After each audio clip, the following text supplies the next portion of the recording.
ಸಿಗಾಕೊಂಡ್ಯಾ? ಎಲ್ಲೇ ತಪ್ಪಿಸ್ಕೊಂಡು ಓಡಾಯ್ತ್ಯಾ?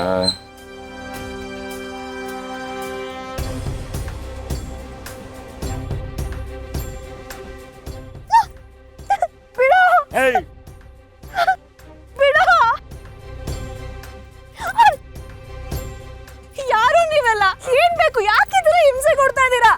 ಹೇಯ್, ಸೈಲೆಂಟ್ ಆಗಿರು, ಎಲ್ಲ ಗೊತ್ತಾಗುತ್ತೆ.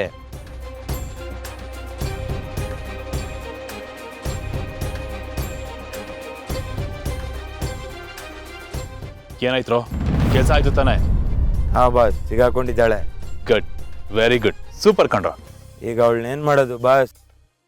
ನನ್ನ ಮುಂದೆನೆ ಬೇಜಾನ್ ಹಾರಾಡ್ತಾ ಇದ್ಲು, ಸ್ಕೋಪ್ ತಗೋತಾ ಇದ್ಲು, ಉರಿಸ್ತಾ ಇದ್ಲು, ಪಿನ್ನಿಡ್ತಾ ಇದ್ಲು. ನಾನು ಹೋಗೋ ದಾರಿಲಿ ಪ್ರತಿ ಹೆಜ್ಜೆಗೂ ಮುಳ್ಳಾಗ್ತಾ ಇದ್ಲು. ಅಂತವಳು ಈಗ ಚೆನ್ನಾಗಿ ಓದಿ ಸೊಸೈಟಿಲಿ ಒಂದೊಳ್ಳೆ ಪೊಸಿಷನ್ಗೆ ಹೋಗಿ ನನ್ನ ಮೇಲೆ ಅಧಿಕಾರ ಚಲಾಯಿಸೋದಕ್ಕೆ ಬಿಟ್ಬಿಡ್ತೀನ ನಾನು? ಚಾನ್ಸೇ ಇಲ್ಲ. ಏಯ್, ಅವಳು ಎಕ್ಸಾಮ್ ಬರೆಯಕ್ಕೆ ಹೋಗ್ತಾ ಇರೋದು. ಕೈಯೇ ನೆಟ್ಟಗಿಲ್ಲ ಅಂತ ಯಾವ ಎಕ್ಸಾಮ್ ಬರೀತಾಳು? ಏಯ್, ಅವಳು ಕೈನ ಪೆಟ್ರೋಲ್ ಹಾಕಿ ಸುಟ್ಟಾಕ್ರೋ. ಬಾಸ್ ಹೇಳ್ದಷ್ಟು ಮಾಡೋ. Okay boss.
ಅಲ್ಲಿ ಟೆನ್ಷನ್ ಮಾಡ್ಕೋಬೇಡ, ಎಲ್ಲ ಸರಿ ಹೋಗುತ್ತೆ.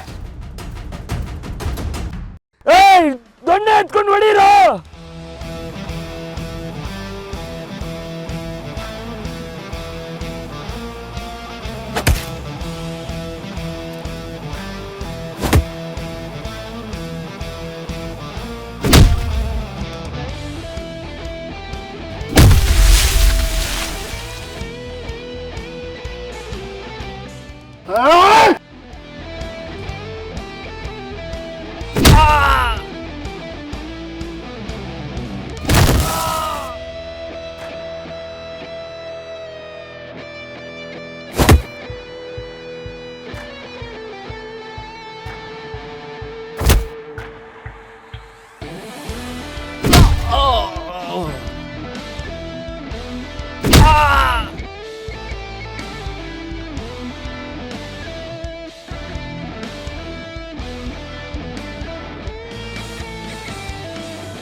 ಏನಾಗಿಲ್ಲ ತಾನೆ?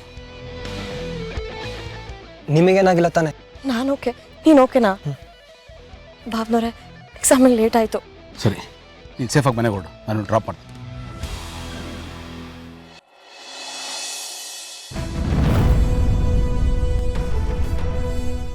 ಈ ಮನೇಲಿ ಈಗ ಯಾರಿಗೂ ಯಾವ ರೂಲ್ಸು ಅಪ್ಲೈ ಆಗೋದಿಲ್ಲ. ಎಲ್ಲ ಅವ್ರ ಇಷ್ಟ ಬಂದ ಏನು ಬೇಕಾದರೂ ಮಾಡ್ಕೋ. ಹೇಳೋರು ಕೇಳೋರು ಯಾರೂ ಇಲ್ದಂಗೆ ಆಗ್ಬಿಟ್ಟಿದೆ.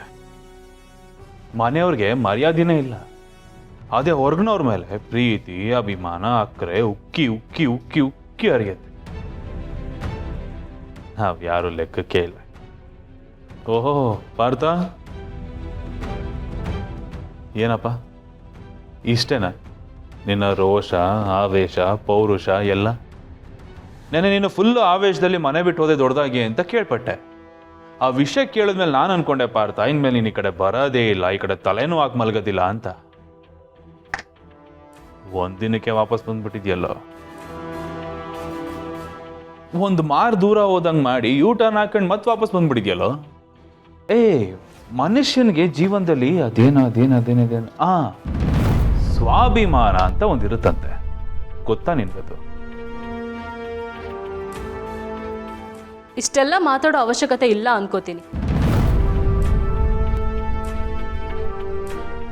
ಮನೆ ಬಿಟ್ಟು ಹೋಗೋದು ದೊಡ್ಡ ವಿಷಯ ಅಲ್ಲ, ಮನೆಗೆ ಹಿಂತಿರುಗಿ ಬರೋದಿದೆಯಲ್ಲ ಅದು ದೊಡ್ಡ ವಿಷಯ.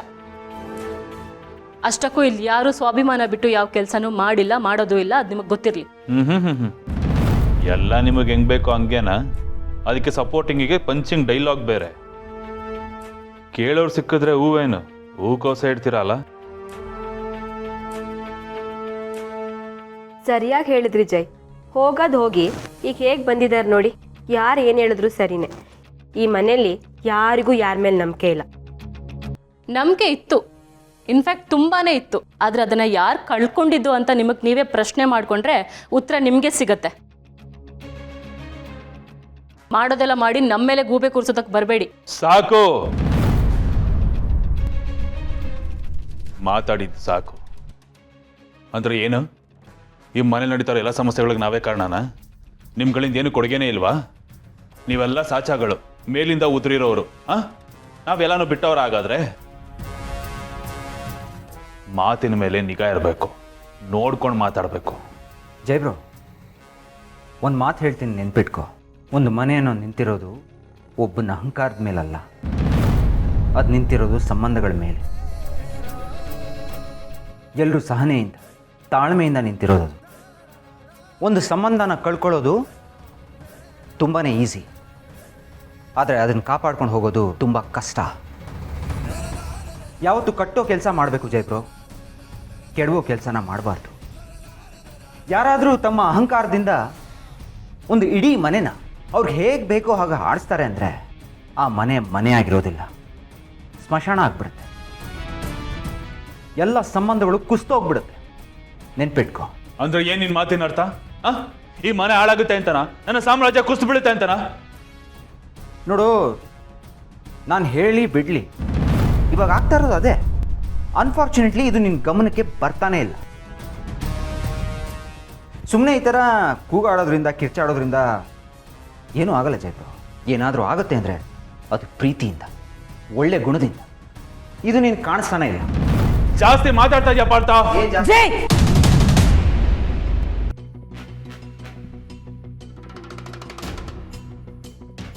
ಇದೇನು ಮನೇನೋ ಅಥವಾ ವಾರ್ ಫೀಲ್ಡಾ?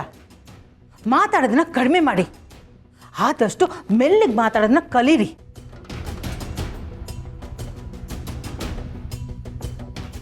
ಈಗಾಗಲೇ ಈ ಮನೆಯಲ್ಲಿ ಸಾಕಷ್ಟು ತೊಂದರೆ ಆಗಿದೆ, ಅದ್ರ ಮೇಲೆ ಇದು ಬೇರೆನಾ? ಅಲ್ಲ, ಸ್ವಂತ ಅಣ್ಣ ತಮ್ಮಂದ್ರು ಈ ರೀತಿ ಕಿತ್ತಾಡಿದ್ರೆ ನೋಡೋರು ಏನ್ ಅನ್ಕೊಳಲ್ಲ? ಒಲವಾಮೃತಧಾರೆ